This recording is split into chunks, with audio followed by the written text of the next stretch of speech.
Nous sommes vendredi après-midi et j'ouvre une nouvelle semaine de vlog, même si on est vendredi, j'ouvre un nouveau vlog. J'espère que vous allez bien et comme d'habitude que vous faites de belles lectures.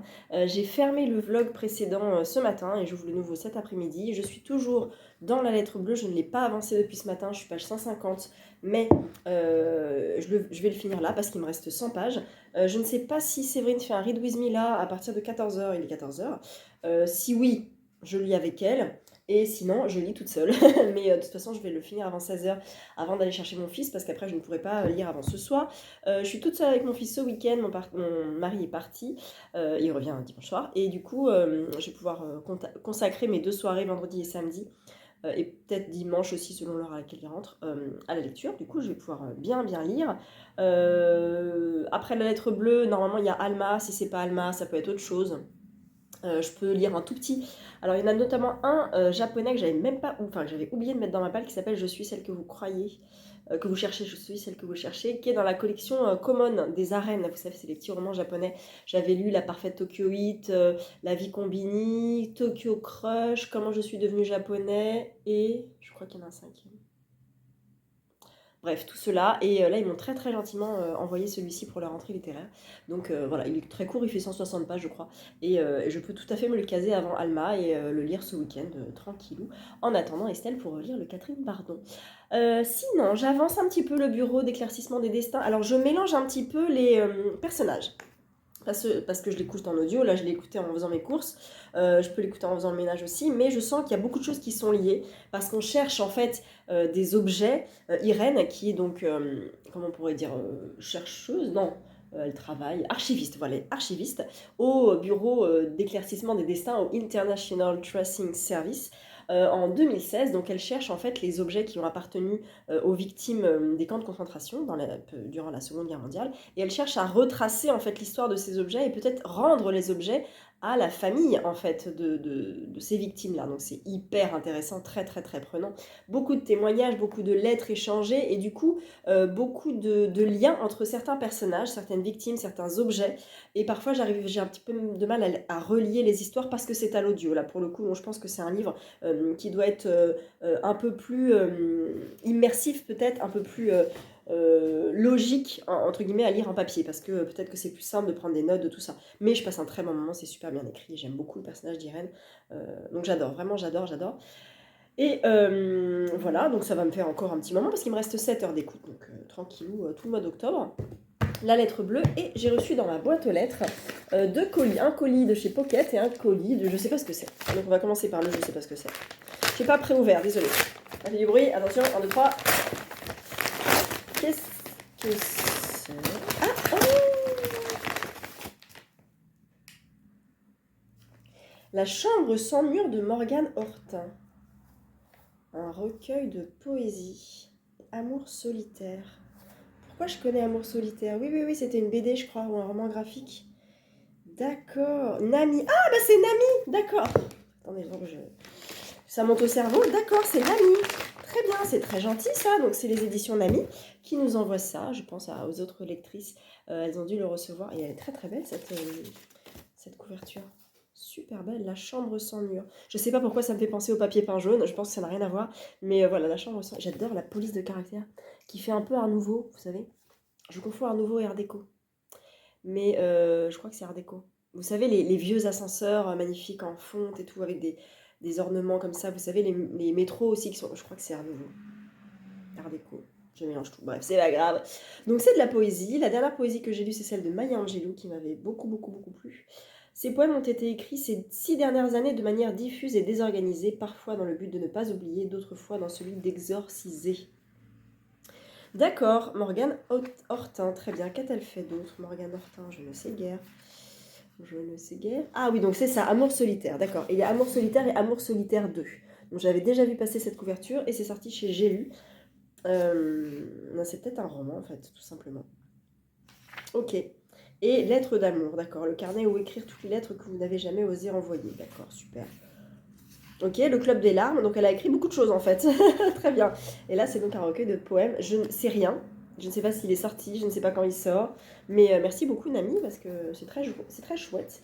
Tout petit recueil de 130 pages. avec des petits poèmes à picorer. Je le mettrai peut-être sur ma table de chevet.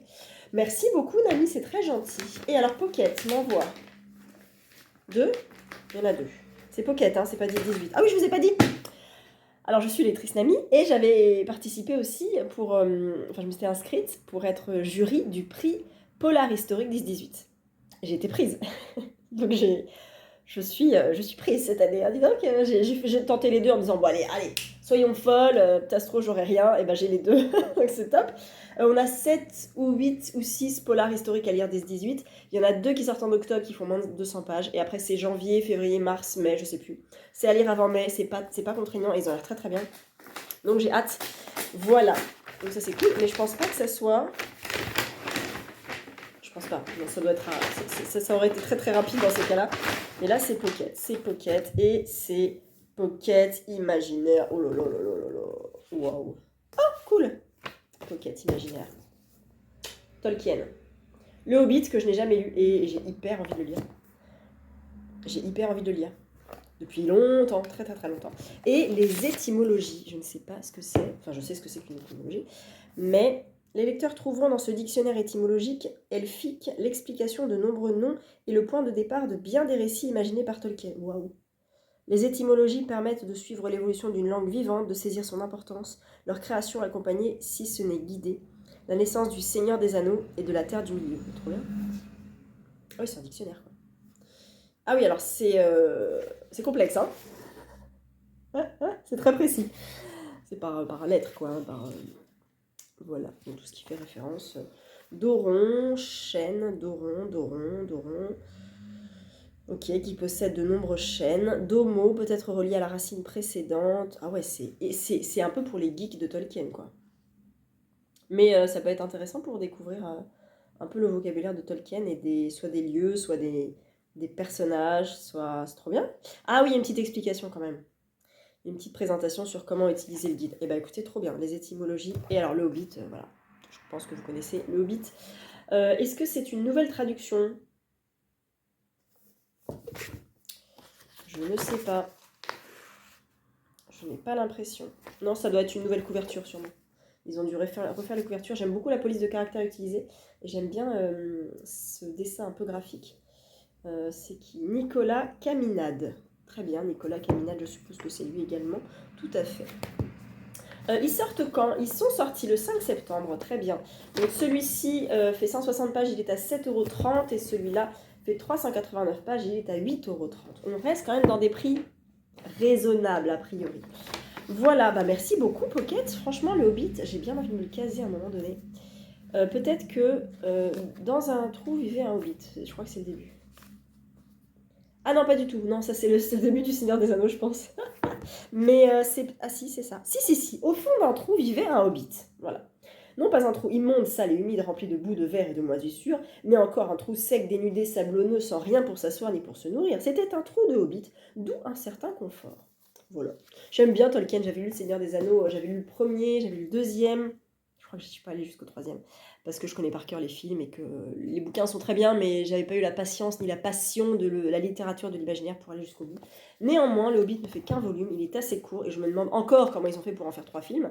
Mais j'avais vu la vidéo de... Comment ça s'appelle?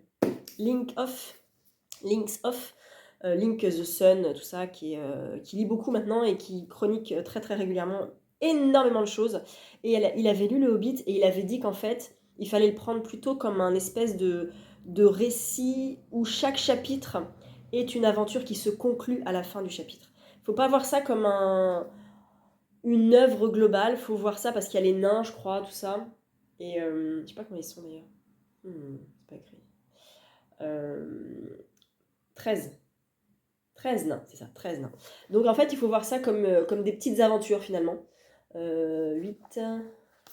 Les chapitres sont un peu longs, mais c'est des histoires à part entière. Voilà. 13, 14, 15, 16, 17, 18, 18, 19. Il y a 19 chapitres et il y a 13 nains. Donc a priori, d'après lui, chaque nain a son histoire et peut-être... probablement que Bilbo voyage un petit peu dans les terres du milieu aussi avec eux, mais il y aurait potentiellement des histoires qui se résolvent à la fin de chaque chapitre. Donc il ne faut pas chercher un fil conducteur comme dans Le Seigneur des Anneaux par exemple. Il y a des cartes, bien entendu. La contrée sauvage. Nous avons, je pense, au début... Pas du tout. Il n'y a pas de carte au début. Il n'y a pas de carte au début. Étonnant. Il y a pas... Ah si. Ah oui. Ah oui, la désolation de Smaug. Donc ça doit être un lieu, la désolation de Smaug. La montagne solitaire, je vous montre, hein, comme ça. Voilà. La rivière de la forêt. Pardon. Ok. Bah, franchement, pourquoi pas. Je crois qu'il y a le mois de l'imaginaire, je sais plus quand c'est. Ça se trouve, c'est en octobre. Black November, non. Mais je crois, il n'y a pas un truc en mai ou avril, je sais plus. Mais pourquoi pas. Merci beaucoup, Pocket, pour ces 2 réceptions. Et puis merci, Nani, pour cette réception poétique. Voilà, je vais me mettre à ma petite lecture et je vous retrouve un peu plus tard. Nous sommes samedi midi, début d'après-midi, et j'ai lu hier la moitié, non, pas tout à fait, presque la moitié du tome 2 de Madeleine Résistante, qui s'appelle L'Édredon Rouge. C'est toujours chez Dupuis, c'est toujours de Madeleine Riffaut, Berthaille et Morvan, et c'est toujours passionnant. Là, on est vraiment plus dans le réseau de la résistance avec Madeleine, et elle prend beaucoup de risques, et on a un peu peur pour elle. Elle a une équipe avec elle et vraiment on tremble avec eux. C'est hyper intéressant. Donc elle a trouvé son nom de résistante qui s'appelle Rainer, comme Rainer Maria Rilke. Et du coup, voilà, elle est engagée dans la résistance. Et voilà, très intéressant. Je vais peut-être le finir ce soir. Et comme ça, je peux commencer le tome 3 demain. Et j'avance dans mes graphiques, donc ça c'est cool. J'ai donc à l'école des lettres aussi le tome 2 à lire. Et puis l'histoire de l'art au féminin que j'ai très envie de lire également. Et sinon, en papier roman, j'ai commencé Terre promise de Bénédicte Dupré-Latour, qui est en fait un roman choral à beaucoup de voix sur des femmes et des hommes durant la ruée vers l'or aux États-Unis, je pense. Bah ouais, je pense. Ouais. Et je me dis qu'en fait, je me suis même pas rendu compte, c'était... Si, je pense que c'est aux États-Unis. On a plusieurs femmes, alors c'est très difficile de raconter ce roman, parce que c'est vraiment des épisodes comme ça de vie de femmes et d'hommes où vraiment l'or, la découverte de l'or va être très centrale. C'est très brut, vraiment hyper brut. La manière d'écrire est très enlevée, très sauvage parfois. Et donc ça sort un peu de la zone de confort. Moi j'aime bien. C'est pas un coup de cœur pour l'instant, mais c'est vraiment une histoire qui me fait sortir complètement des sentiers battus. Et j'aime bien. Donc je pense que ça va me travailler un petit peu cette lecture. En tout cas, je suis bien contente de l'avoir découvert. Et c'est Perrine de Pocket qui me l'avait fortement conseillé parce qu'il voulait acquérir les droits pour l'édition poche. Et voilà, si vous le voyez dans un an en poche, c'est qu'ils ont réussi. Et franchement, il faut se frotter un petit peu à cette plume, je pense, parce que ça vaut le coup. Elle était en sélection pour le prix Roman Fnac. Et puis finalement, elle n'a pas passé le 2e ou 3e tour, je sais plus. Mais on sent qu'il y a quelque chose d'original vraiment au niveau du style. Au niveau de l'impact de la vie de ces femmes et de ces hommes, enfin de l'impact de l'or, pardon, sur la vie de ces hommes et ces femmes. Et il y a des choses vraiment graves, enfin tristes, tragiques, abominables même des fois, et ponctuées. Il y a des lettres d'un personnage qui s'appelle Elliot Burns, je crois. Je crois que c'est Elliot Burns, c'est ça. Dont on apprend après qu'il est le fils de quelqu'un de cette histoire-là. En fait, tout se recroise, on retrouve des personnages, tout est lié un petit peu. Donc c'est ça qui est intéressant. Et donc cet Elliot Burns ponctue chaque chapitre de personnages pour y donner un lien lui aussi. Donc c'est vraiment original, et par la structure, et par la plume. Donc si vous aimez les romans un petit peu, je vais pas dire western, parce que c'est pas non plus western, un peu poussiéreux, mais dans le sens, voilà... désertique et à la recherche d'un bien matériel comment dire, hyper précieux et presque inaccessible, et ben voilà, franchement, allez-y parce que c'est très intéressant. Donc voilà, je suis page 216, il en fait 300, il me reste même pas 100 pages. Donc, potentiellement, je peux même l'avoir fini ce soir. J'ai pas mal de temps là, vu que... Enfin, j'ai pas mal de temps, seule, quand j'ai couché mon fils, donc c'est vrai, je lis le soir. Il est beau en plus, regardez ça. Je sais pas qui a écrit. Ils avaient trouvé de l'or. L'aventure chantait son refrain entêtant. Elle le chantait le jour, elle le chantait la nuit. Ils avaient trouvé de l'or. Les titres des journaux reprenaient la chanson. L'aventure en saisissait un, elle le mordait et ne le lâchait plus jusqu'à posséder la moindre de ses cellules. C'est exactement ça.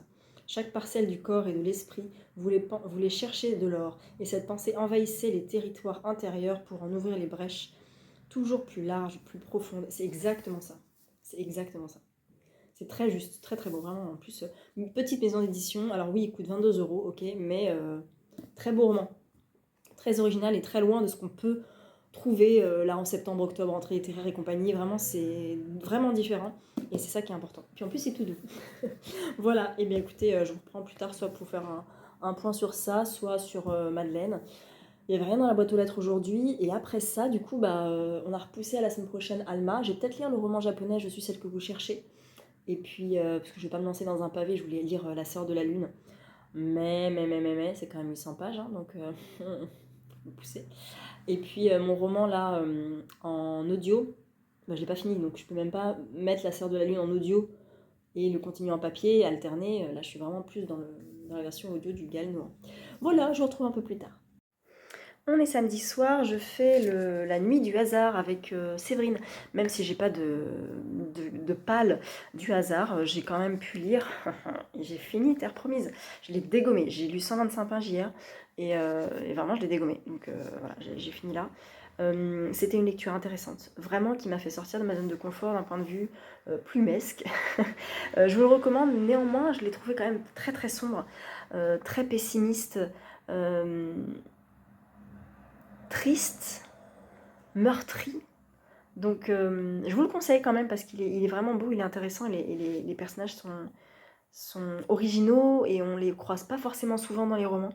Donc je vous recommande quand même celui-ci parce que il sort, je vous l'ai dit, des sentiers battus et j'ai envie qu'on lui donne sa chance un petit peu. Voilà pour Terre Promise de Bénédicte Dupré-Latour. Là, je vais continuer. Madeleine Résistante, j'ai lu ça hier soir, donc presque la moitié. Je vais essayer, il est 21h56. Je vais essayer d'en lire encore un petit peu et comme ça je le finirai demain. Et après, demain peut-être, je lirai Je suis celle que vous cherchez de Arnaud Gig, publié donc dans la collection commune des arènes. C'est un visage de femme qu'on voit, qui est un peu comme ça. Voilà. J'ai eu du mal au début, je pensais que c'était un... La calligraphie? Non, pas du tout. C'est une photo, ça a l'air d'être une photo. Je vous lis le résumé, peut-être ça peut vous aider. Tokyo 1936, la ville est en émoi. Le corps nu d'un homme vient d'être retrouvé dans une chambre d'hôtel.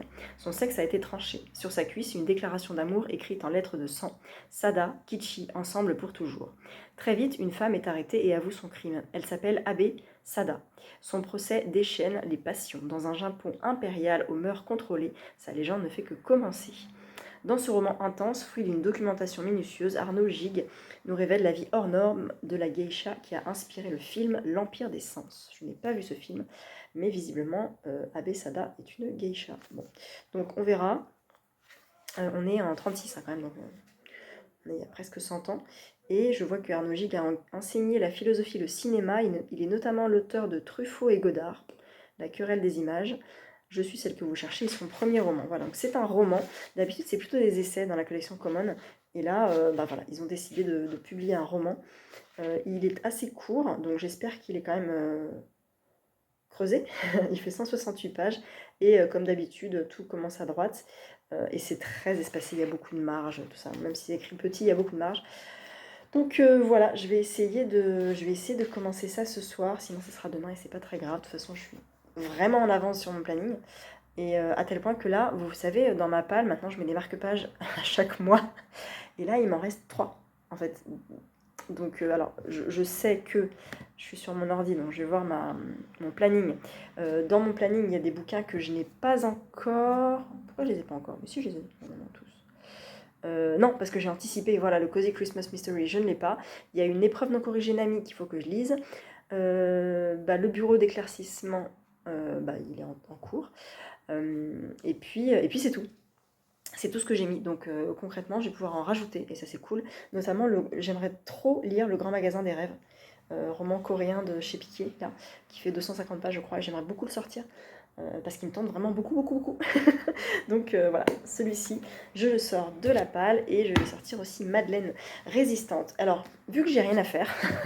Je m'ennuie? Non, je plaisante. je ne m'ennuie jamais. J'ai regardé un petit peu ma wishlist, j'ai mis un petit peu à jour ma wishlist parce qu'il y a des bouquins qui sont rentrés dans ma palle, des bouquins que je ne veux plus, voilà, qui me tentent moins. Et j'ai compté sur les 150... 150 ? Il y en a vraiment 150 ? Ah ouais, j'ai abaissé à 150. J'étais montée à 162 de la wishlist, donc j'en ai dégagé 12. Sur 150 livres de ma wishlist, 96 sont écrits par des femmes. Petite fierté. Alors j'ai pas compté la palle non prioritaire, sur la palle prioritaire, sur 17 livres, parce que j'en ai plus que 17, 14 sont écrits par une femme. Fierté absolue. Mais je fais même pas exprès en fait. C'est ça qui est fort. Je suis trop fière. Je suis tellement fière de ça. Franchement, je suis trop contente. Et les hommes, c'est qui? Truman Capote, bon, pas méga féministe, les gars, je pense. Jacques Sausset, auteur respectable et qui respecte les femmes. Cyril Carrère, je pense pareil. Lewis Nordman, non, c'est pas ça du tout en fait, c'est pas là ma palle. Entre Livre Addict et ma palle de Notion, j'ai pas le même palle. Qu'est-ce qui est écrit par un homme Enfermé, donc, de Jacques Sausset. La colère d'Inagi. C'est tout? Non, le troisième, c'est lequel? Bah, c'est tout? Bah, je me suis trompée. Une femme, 2, 3, 4, 5, 6, 7, 8, 9, 10, 11, 12, 13, 14, 15. 15 sur 17, Florence, 15. Seuls Jacques Sausset et Cyril Carrère sont les hommes de ma palle. Et ça, c'est beau. Alors, je vais recevoir 2 livres, là, de 10-18, parce que pour le prix Polar Historique, je crois que c'est écrit par des hommes. Si, Macbeth, il est écrit par un homme aussi. Alors, 15 sur 18. 18 hommes. 3 hommes. Et dans la palle non prioritaire, les prisonniers de la liberté hommes. Ah, mais je sais plus qui a écrit quoi. Oh, j'ai la flemme. Bon, bref, voilà. En tout cas, je suis très fière d'avoir plein de femmes dans ma palle et dans ma wishlist. Je tenais à vous en faire part. Et voilà, de cette info absolument inutile, mais qui me ravit. Donc, je retourne à mes lectures. Après, je vais me coucher. Et puis voilà. Demain, un peu de lecture. Demain, je suis pas trop là. Pas trop à la maison. Donc, j'aurai pas beaucoup finalement le temps de lire. Peut-être un peu demain soir encore, non, même pas sûr. Plutôt la semaine prochaine, voilà. La semaine prochaine, j'ai du temps. En fait, en octobre, j'ai vraiment pas mal de temps pour dégommer de la palle. Et ça, c'est cool. Donc, je vois ma palle non prioritaire qui est là-haut. Et qui est là. Et qui est là. Elle est là, elle va bien, elle me regarde. Et elle me dit, un jour, tu nous diras, oh oui, un jour. Voilà. Ça viendra. Bonsoir, on est dimanche soir. Je viens vous parler une petite minute. Juste parce que je suis en train d'écouter un podcast qui s'appelle L'Affranchi. L'Affranchi Librairie, c'est une librairie à Lille, je crois, qui fait des podcasts hyper féministes, qui reçoit plein de personnes géniales. Et en août, en fait, j'avais téléchargé un épisode avec Aurore Evin, autrice de Marie Sidney, alias Shakespeare. Et donc, en écoutant ça, vous vous rappelez de ce livre-là qui est absolument parfait, en écoutant ce podcast, voilà, je me suis dit que j'allais vous en parler parce que vraiment, si vous hésitez encore à acheter ce bouquin, et si l'œuvre de Shakespeare ne vous parle pas tellement, ou vous parle justement, ou vous la connaissez, et ben franchement, plongez-vous dans ce bouquin et plongez-vous dans le podcast, parce qu'elle explique hyper bien, elle démontre clairement que en fait, Shakespeare a été élevé par des parents illettrés qui signaient d'une croix. Ok, certes, mais il élève ses filles aussi comme ça, et elles signent d'une croix aussi, elles ne sont pas lettrées. Il a écrit sur des femmes, il a écrit sur plein de sujets très forts, et c'est quand même très étonnant que sa vie en fait à lui-même ne soit pas plus littéraire que ça, parce qu'en fait elle nous explique que d'un point de vue littéraire, il n'y a rien de Shakespeare. Il n'y a pas de manuscrit, il n'y a pas de correspondance, il n'y a pas de lettres, il n'y a rien qui le relie à la littérature, absolument rien. Alors que Mary Sidney est beaucoup plus reliée à la littérature que Shakespeare. Donc, on est quand même en droit de se poser des questions, et ça me remet vraiment dans le bouquin en me disant mais c'est incroyable. Et ce qui est drôle, c'est que je vais lire Macbeth, et du coup, j'aurai ce regard de Mary Sidney, en fait. Donc voilà, c'était juste une mini parenthèse. Je vous mets l'image du podcast là, mais voilà, c'est L'Affranchie Librairie, et c'est sur l'œuvre de Shakespeare qui a été écrite probablement par une femme. Voilà, et quelle femme, franchement, lisez-le. J'ai mis combien de post-it dans ce bouquin? 3, 4, 5, 6, 8, 10, 12, 14, 16, 18, 19. Voilà, pour vous donner un petit avis, une petite idée, si vous débarquez dans ce podcast. Ah, c'est bien, j'en trouve des marque-pages. Coucou Léa, si tu passes par là. Voilà, et bien écoutez, je vous laisse, je vous retrouve demain. On est lundi matin, j'espère que vous allez bien. J'ai pas avancé, j'ai pas avancé. Je vais l'avancer aujourd'hui. Au pire, je le finis demain, c'est pas très grave. Madeleine Résistante, c'est pareil. Je suis en train de regarder sur mon PC mon tableau des sagas en cours. J'ai un tableau de toutes les sagas, plutôt Cozy Mystery, en cours. Et j'en ai beaucoup. Le dernier tome de Anna Svensson sort en octobre. Et là, j'étais en fait sur le site du Cherche Midi. Et ça s'appelle Meurtre et Pudding de Noël. Et il est trop beau. Je vous le montre pas, mais je sais qu'il va être très très beau. Et je sais pas quand il sort en fait. Et je crois qu'il sort en octobre. Ah non, il sort en novembre, ça va. 7 novembre. Mais par contre, je pense que je vais me le programmer pour Noël. Parce que ça s'appelle Meurtre et Pudding de Noël. Alors franchement, il faut que je le lise à Noël. Donc celui-là, je vais me le mettre. Je peux peut-être même le faire tout de suite en fait. Tant qu'à faire. Je remplis mon planning de lecture avec vous. Voilà, ça va être le titre de ce moment. Remplissage de planning de lecture. Donc pour Noël, voilà, je rajoute Meurtre et Pudding. Je mets juste Meurtre et Pudding. Je sais que c'est... Comment ça s'appelle? Johann Fluck. Voilà. Il fait combien? Comme d'hab, je pense qu'il doit faire 384 pages, tout à fait. Et du coup, je le mets à Noël. Voilà, ça c'est trop bien. Il y avait un bouquin que je cherchais. C'était Les Meurtres Zen, le tome 4. Et je ne le trouve pas. Et d'habitude, il sort à l'automne. Je crois. Attendez, j'ai un doute. Peut-être pas en fait. Mais j'avais l'impression qu'il sortait à l'automne. Donc le tome 3, moi je suis à jour sur cette série. C'est une des seules séries où je suis à jour avec Anna Svensson. C'est 2 séries du Cherche Midi, donc ça c'est cool. Mais, hop, je ne sais pas du coup quand va paraître le tome 4. Il n'est pas du tout annoncé. Voilà, 2023, 2024. C'est ça, 14 novembre. Ah non, pas du tout.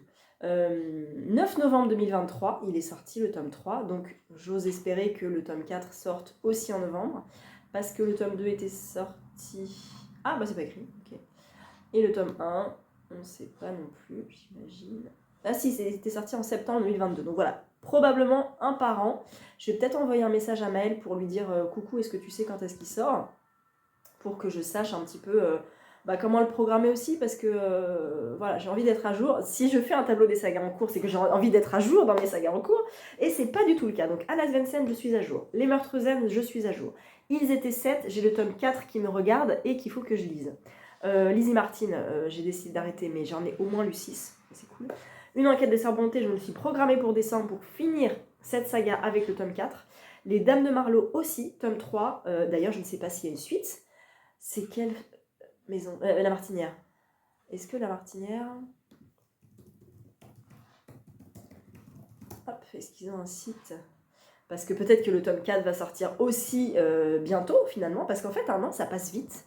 Quand on a plein de sagas, on se rend pas compte, mais des fois, en fait, le temps de la recevoir, puis de la lire, et il s'est écoulé un an, et des fois, on n'a même pas lu le tome précédent, et il y a déjà le tome suivant qui sort. Et je sais que vous êtes pareil, je sais qu'il y en a qui sont comme moi.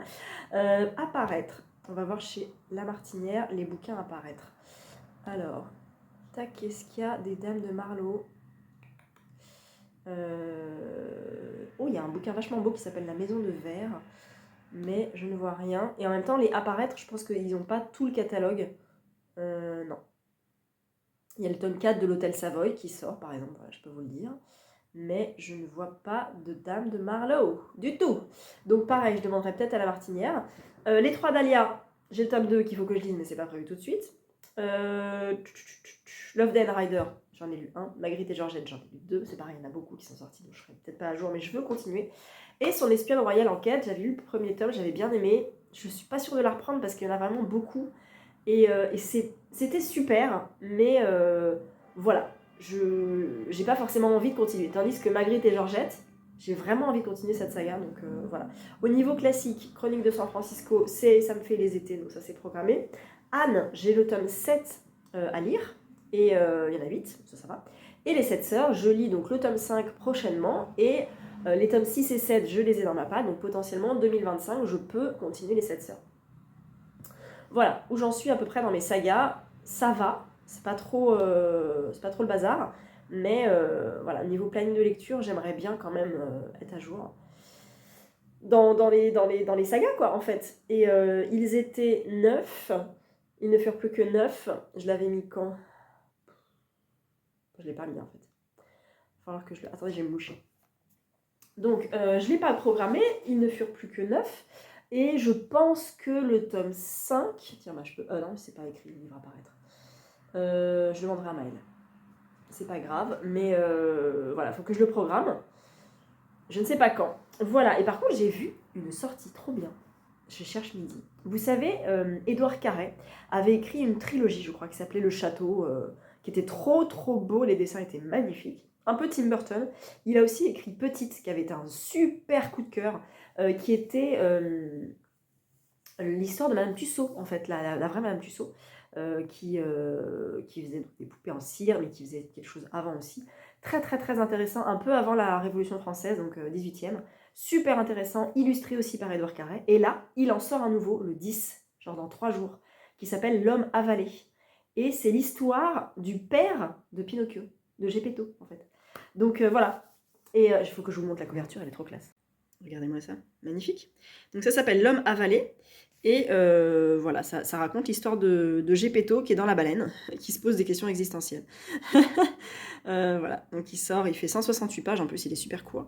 Il coûte 18 €, et voilà, et ça a l'air trop cool.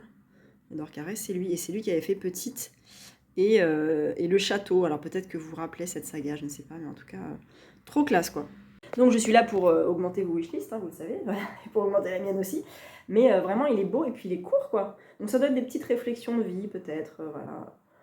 Je sais pas, le style était cool, mais je me rappelle pas trop du style. En fait, c'était très prenant au niveau de l'histoire de Petite, par exemple. Le Château, j'avais beaucoup aimé parce que ça fait très Tim Burton. Et celui-là, il a l'air cool aussi, mais il n'est pas prévu. Après, 168 pages, c'est vraiment petit, hein. 14/22, ouais, c'est un grand format, quoi. Même pas. 14. Ah non, c'est un petit, ouais. Voilà, toujours avoir une règle à portée de main. Sinon, bah écoutez, rien. J'espère avoir des choses dans ma boîte aux lettres, notamment Tante Dimitri, le tome 2, parce que je veux le lire cette semaine. J'ai aussi mis le Grand Magasin des Rêves là dans ma palle d'octobre, dont je voudrais essayer de le caser. Mais voilà, je vais lire ça. Je vais me préparer, j'ai plein de trucs à faire là. Il est déjà 10h20 et j'ai perdu 1 heure en fait, à faire concrètement rien. J'avais lu le bouquin, écoutez le bouquin de Fabien Olicard qui s'appelle Votre temps est infini, et qui m'avait bluffé en me disant mais je peux gagner un temps fou sur plein de trucs. Il était incroyable ce bouquin. Et depuis, bah, je l'écoute plus. Donc j'oublie des choses, je procrastine. Voilà. Mais je me dis, ah la Florence, bouge-toi un petit peu. Et je me bouge pas. Donc je vais me bouger maintenant, je vais faire les choses maintenant. Je suis plus efficace dans l'urgence. Ça c'est prouvé pour tout, je l'ai toujours été. Mais là je vais essayer d'être efficace. Voilà. Mes cours sont prêts. Ah non, il faut que j'avance une des danses là pour les petits. Et puis les grands, c'est... Ah non, les grands aussi. Ah non, les grands. Oui, non. Les adultes pour ce soir. Et puis voilà. Voilà, je vous retrouve un petit peu plus tard. J'aime mon facteur. Par contre, il y a un colis que j'attendais. Les éditions Nami apparemment. Que tout le monde reçoit, mais je ne le reçois pas. Alors ça, c'est Fleuve. Voilà. Je n'attends rien, je ne suis pas partenaire de chez Fleuve. Donc je n'attends rien. Vous savez quoi, je vais faire pause et je vais le pré-ouvrir parce que là, ça va m'énerver. Alors. Ok. Ah, ok. C'est Outre-Fleuve. Alors, de Outre-Fleuve, j'avais reçu La Régulation cet été, que je n'ai pas encore lu, mais qui me tente beaucoup. Et là, c'est le nouveau Aurélie Wallenstein, du coup, qui est publié chez Outre-Fleuve, et ça s'appelle Le Harpiste des Terres Rouges. Elle est jolie, cette couverture. Très belle. Oh là là, il est écrit de haut en bas. Oh, c'est normal. Non, assez serré, assez dense. Et il fait 400... Non, même pas. 350 pages. Qu'est-ce qu'on nous dit? Il sort le 3 octobre. Il est sorti, donc. Il est sorti. Qu'est-ce que je peux vous dire? Le résumé? Ouais. Nakara est un vaste territoire rouge, aussi riche que dangereux. Les colons y rêvent d'or et de magie, tandis que les chasseurs de primes pourchassent les monstres pour revendre leurs organes. On est dans de la SF, hein, a priori. Ouais. Mais au cœur de ces nouveaux états subsiste une région inexplorée. Symphonie est le domaine de la harpiste, une créature de cauchemar qui soumet ses adversaires par la musique. Elle fait de la mort et de l'asservissement des spectacles dont elle se délecte. Abraham sait qu'elle retient son frère, parti quelques années plus tôt, tenter sa chance dans le Nouveau Monde. Sur les traces de son aîné, il s'enfonce à son tour dans Symphonie. Le temps presse, le pistolero va devoir se faire des alliés de taille s'il veut espérer revoir Jarod vivant. Ok, à savoir, mêlant les codes du western thématique de la protection environnementale, Aurélie Wallenstein nous livre avec la harpiste des terres rouges, un texte hybride à l'image de ses personnages, est totalement inoubliable. L'univers du western qui jalonne le texte rappelle La Tour Sombre de Stephen King. Quand tu dis le mot pistolero, tu penses immédiatement à La Tour Sombre, évidemment. Tandis que son atmosphère oppressante évoque Joe Abercrombie. Je ne sais pas qui c'est. Il s'agit d'un roman unique en son genre, une lecture viscérale et déroutante dont le souvenir reste durablement. Les autres sont publiés chez Pocket, c'est le même groupe en fait, hein. C'est Editis tout ça de toute façon. Puis Fleuve, après ça va chez Pocket de toute façon. Donc vous l'aurez dans un an chez Pocket, mais en tout cas il vient de sortir. Il est très beau. Et dans la bibliothèque, ça fait du coup les outre-fleuves comme ça avec la régulation. Et j'aime beaucoup la couverture. Et les chapitres ont l'air courts. Assez courts, ouais, assez courts parce qu'il y en a 40. 41 même. Voilà. Elle a écrit plein de trucs, hein. Donc moi je savais Le Dieu Oiseau, Mère Morte. Avant elle était chez Scrinéo, d'accord. Donc tout le reste est chez Scrinéo, mais moi j'avais reçu L'Épée, la Famine et la Peste chez Pocket. Et donc celui-ci est chez Outre-Fleuve et il sortira j'imagine chez Pocket aussi. Est-ce que vous avez déjà lu cette autrice? Elle avait remporté le prix du Plib, il me semble. Peut-être qu'ils le disent. Ouais, c'est ça, le Plib. Donc tout à fait. Et donc voilà, merci beaucoup Outre-Fleuve et pour cette collection Outre-Fleuve. Merci, merci, merci. J'adore ces enveloppes. Elles sont trop classe. J'ai envie de toutes les garder. Mais à chaque fois, il y a mon nom. Enfin, il faudrait que j'enlève l'étiquette. Ah si, ça s'enlève. Oh, je vais les garder. Ensuite, Robert Laffont m'envoie un livre. Est-ce que c'est le Karim Pitoki ou est-ce que c'est l'autre livre que j'ai demandé? Ah, c'est le Karim. Je reconnais la texture. Je crois, hein, ça se trouve, je me plante complètement. Oui! Oh, c'est trop cool! Voilà, donc vous savez ce que je vous ai dit la semaine dernière sur le Cozy Christmas Mystery, que Robert Laffont nous avait oublié. Et ben en fait, non, ils nous ont pas oublié. C'est super gentil. Merci beaucoup, Robert Laffont. Merci beaucoup, beaucoup, Karine. Et oh, j'ai des trucs. Oh, moi je chouchoute. Trop cool. Donc c'est Murder Party au manoir. Et il sort là, je crois, le 10. Ah là là. Alors ça, c'était le tome 1, Retour à Sainte-Marie-Île, que j'avais beaucoup aimé. Et donc le tome 2. Oh, il y a une petite carte. Bah je sais. Oh, trop bien. Trop cool. Ah, elle avait dû la coller sur le... Ah, je vais la laisser dedans. Chère Florence, une petite parenthèse imaginaire pleine de gentillesse et de tendresse. J'espère que ces quelques pages adouciront ta fin d'année. Merci Karine. Ah bah c'est trop cool, voilà. Et ben voilà, je m'excuse, j'ai été mauvaise langue. J'ai cru que Robert Laffont nous avait oublié. Et bah pas du tout, donc je suis très très contente.